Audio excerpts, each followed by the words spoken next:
अस्सलाम वालेकुम, मेरा नाम डॉक्टर अब्दुल रऊफ़ है और मैं consultant urologist kidney transplant surgeon हूँ और आईएमसी हॉस्पिटल डीएचए फेज़ 5 में प्रैक्टिस करता हूँ।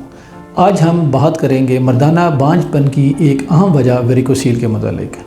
मज़ीद आगे बढ़ने से पहले मैं ये चाहूँगा कि आप मेरा चैनल सब्सक्राइब कर लें और आप इसको लाइक और शेयर भी कर सकते हैं। वेरिकोसील एक ऐसी बीमारी है जिसके अंदर जो हमारी नसें हैं वो कपूरे के इर्द गिर्द, जो हमारा टेस्टिकल बॉल होता है उसके इर्द गिर्द जो नसें हैं वो फूल जाती हैं और इसके अंदर जो खून है वो जमा हो जाता है। Then it behave like a toxin. और इसके जो मुज़र असरात अगर उनकी हम बात करें तो ये सबसे ज़्यादा तो मर्दाना जो जरासीम है उनको इफ़ेक्ट करती है, यानी कि स्पर्म्स में जो उनकी मोटिलिटी है वो डिक्रीज़ हो जाती है। इसके अलावा स्पर्म क्वालिटी शदीद तरीन तौर पर इफ़ेक्ट होती है। कपूरे का साइज़ कम हो सकता है, मरीज़ को कपूरों में दर्द रह सकती है या एक बोझ का एहसास होता है, ख़ास तौर पे जब कोई वर्कआउट करते हैं या शाम के औकात में इस बोझ में और दर्द में इजाफ़ा हो जाता है।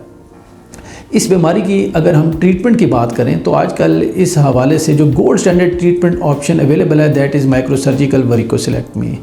ये तरीका इलाज जो है एक इसकी जो बेनिफिट अगर हम उसकी बात करें तो इसका जो सक्सेस रेट है वो काफ़ी हाई है, यानी कि जो स्पर्म क्वालिटी है उसमें ख़ासा इम्प्रूवमेंट आता है और मरीज़ के स्पॉन्टेनियस प्रेगनेंसी के जो चांसेस हैं वो बढ़ जाते हैं। इसके अलावा इसके रिकरेंस के जो चांसेस हैं इन एक्सपर्ट हैंड्स वो भी ना होने के बराबर हैं। It's a cost effective treatment, यानी कि मरीज़ सेम डे में ही डिस्चार्ज हो जाता है। हॉस्पिटल स्टे जो है वो भी काफ़ी शार्ट होता है चूँकि ये procedure as a day case surgery के तौर पे किया जाता है। और अगर हम कॉम्प्लिकेशंस की हवाले से बात करें तो बहुत मिनिमल कॉम्प्लिकेशंस हैं जो इस प्रोसीजर के साथ एसोसिएटेड हैं और मरीज़ का जो रिकवरी टाइम है दैट्स क्वाइट अर्ली, यानी मरीज़ एक हफ़्ते के अंदर अपनी वर्क प्लेस पे वापस जा सकता है।